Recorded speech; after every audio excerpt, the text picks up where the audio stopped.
চলে এলাম প্রতিদিনের মতো আবারও একটা নতুন রেসিপি নিয়ে। আর এটা হচ্ছে একটা পিঠের রেসিপি। তো বন্ধুরা, হতেই পারে পিঠে, এটা কিন্তু ব্রেকফাস্টে দারুণ লাগে খেতে। আর অবশ্যই আপনারা এটা লাইক দিয়ে দেখা শুরু করবেন। তো নমস্কার বন্ধুরা, মনীষা রান্নাঘরে সবাইকে স্বাগত। তো এই পিঠেটা সত্যি বন্ধুরা, আপনারা যদি একবার খান তাহলে কিন্তু বারবার খেতে চাইবেন। আর এটা ভালো লাগলে লাইক, শেয়ার, কমেন্ট এবং সাবস্ক্রাইব করে আমার পাশে থাকবেন।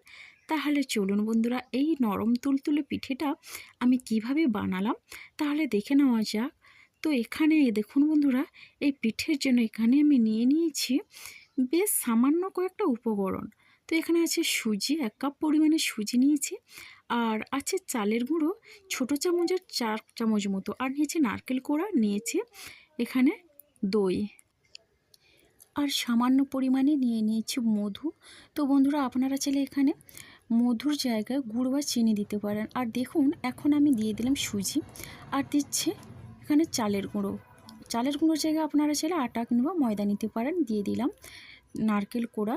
তো বন্ধুরা, নারকেল কোড়া দিলে কিন্তু এই রেসিপিটা খুবই ভালো লাগবে। আর এখন নারকেল কোড়াটা দিয়ে দিচ্ছে টক দই। তো 2 চামচের মতো টক দই আমি এখানে নিয়ে নিয়েছি। আর এখন যেই বাটিতে আমি টক দই নিয়েছিলাম ওই বাটিটা ধুয়ে আমি 2 চামচের মতো জলটা দিয়ে দিলাম।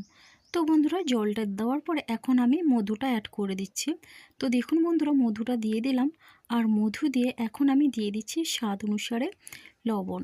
তো বন্ধুরা, এখন আমি এই উপকরণগুলো দিয়ে ভালো করে মিশিয়ে নিচ্ছি। আর এটা কিন্তু সত্যি দুর্দান্ত একটা রেসিপি, ভীষণই হেলদি।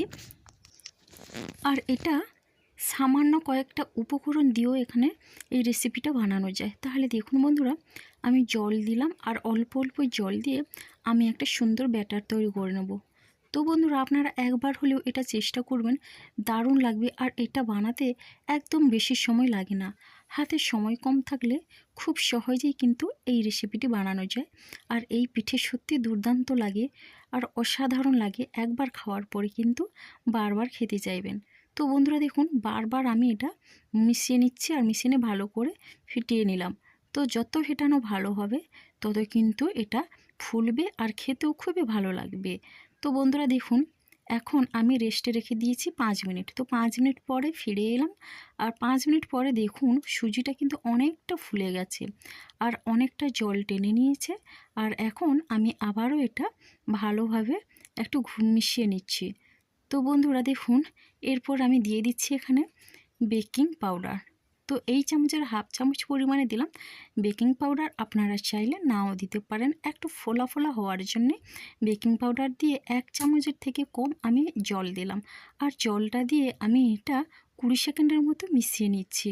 আর ব্যাটারের ঘনত্বটা দেখুন, ঘনত্বটা কিন্তু এইভাবেই থাকবে। তাহলে এটা আমার রেডি হয়ে গেল।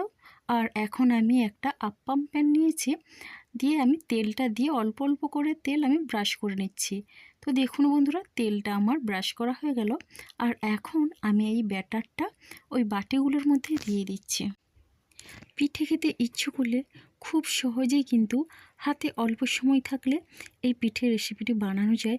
সত্যি দুর্দান্ত লাগে। আর এটাতে কিন্তু একদম তেলের প্রয়োজন হয় না। আপনারা দেখলেন বন্ধুরা, 1 চামচ পরিমাণে আমি তেল নিয়ে সবগুলো ওই বাটিগুলো ভালো করে ব্রাশ করে নিয়েছি। বেশি তেলের প্রয়োজন হয় না। আর অসম্ভব সুন্দর লাগে অল্প তেলে এই পিঠেটা খেতে। তাহলে দেখুন, সবগুলো বাটি এইভাবে ভর্তি করে আমি দিয়ে দিলাম। আর দেখুন, উপর থেকে কিন্তু ছিদ্র হতে শুরু করেছে। এখন ঢাকনা দিয়ে দিচ্ছি 2 মিনিটের মতো। 2 মিনিটের পরে আমি ফিরে এলাম। 2 মিনিটের পরে দেখুন বন্ধুরা, এখানে কিন্তু পিঠেগুলোর উপরে অনেকটা শুকনো হয়ে গেছে। আর এখন আমি একটু আলতো করে এগুলো উল্টে নিচ্ছি। আর এইভাবে উল্টে পাল্টে একটু লাল লাল করে ভেজে নিতে হবে। তাহলে কিন্তু এই পিঠেটা খেতে দারুণ লাগবে। আর এটাতে নারকেল দেওয়ার কারণে কিন্তু পিঠের স্বাদটা কিন্তু অসাধারণ লাগবে। তো বন্ধুরা দেখুন, উল্টে পাল্টে কিন্তু আমার সবগুলো ভাজা হয়ে গেল। আর দেখুন বন্ধুরা, এটা আমি এইভাবে ভেজে নিলাম। আর দু সাইড এইভাবে লাল করে ভেজে নিয়েছি। সুন্দর একটা গন্ধ বেরিয়েছে। আর আপনারাও এইভাবে একবার হলেও বানাবেন, দেখবেন দারুণ লাগবে। একবার বাড়ির কাউকে খাওয়ালে কিন্তু বারবার অনুরোধ করবে এই পিঠেটা খাওয়ার জন্য। আর এই পিঠেটা বন্ধুরা খাওয়ার জন্য কোনো নির্দিষ্ট সময় থাকে না, যে কোনো সময় এটা খাওয়া যায়। আর এটা গ্রীষ্ম, বর্ষা, শরৎ, হেমন্ত যে কোনো ঋতুতে এই পিঠেটা খেতে পারেন।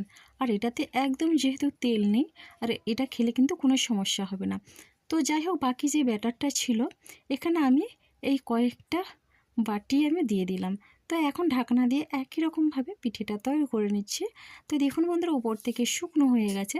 আর এইভাবে আমি এটা উল্টে পাল্টে লাল লাল করে ভেজে নেব। দুর্দান্ত লাগছে কিন্তু দেখতে বন্ধুরা। আর এটা খেতে এতটাই সুন্দর লাগে যে একবার খাবে এর প্রেমে পড়ে যাবে। সবাই কিন্তু একবার খাওয়ার পরে বারবার খেতে যাবে। আর এটা আপনারা বাচ্চাদের টিফিনেও দিতে পারেন। খুবই তৃপ্তিদায়ক একটা রেসিপি, যেটা যে একবার খাবে এর কথা কোনোদিন ভুলতে পারবে না, সারা জীবন মুখে স্বাদ লেগে থাকবে। তাহলে দেখুন বন্ধুরা, এখন আমি উল্টে দিলাম। আর উল্টে নিয়ে একই রকমভাবে লাল লাল করে ভেজে নেব। আর হাতের সময় কম থাকলে আমি এইভাবে পিঠে বানিয়ে নিই। আর এটা আপনারা কেকও বলতে পারেন। তো দেখুন বন্ধুরা, দু সাইড এই একই রকমভাবে লাল করে নিলাম। আর এটা কিন্তু অনেকটা নরম একটা পিঠে। আর দেখুন বন্ধুরা, এখন আমার সবগুলো রেডি হয়ে গেছে। আর দেখুন আমি এখন একটা প্লেটে নিয়ে নিয়েছি। কালারটা দেখুন বন্ধুরা, দুর্দান্ত হয়েছে। তো আমি এখানে মধু দিয়ে করেছি, আপনারা চাইলে গুড় বা চিনি দিয়েও করতে পারেন। তো বন্ধুরা, আমার এই রেসিপিটি যদি আপনাদের ভালো লেগে থাকে তাহলে অবশ্যই একটা মিষ্টি কমেন্ট করবেন।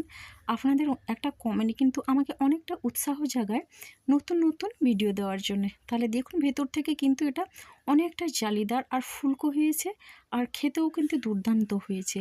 তো বন্ধুরা, আজকের আমার রেসিপিটি এই পর্যন্ত। আর আগামীকাল আসবো নতুন একটা রেসিপি নিয়ে। তাহলে বন্ধুরা, আপনারা সবাই সুস্থ থাকুন, ভালো থাকুন। অনেক অনেক ধন্যবাদ। আর অনেক অনেক ভালোবাসা রইল আমার সোনা বন্ধুদের জন্যে।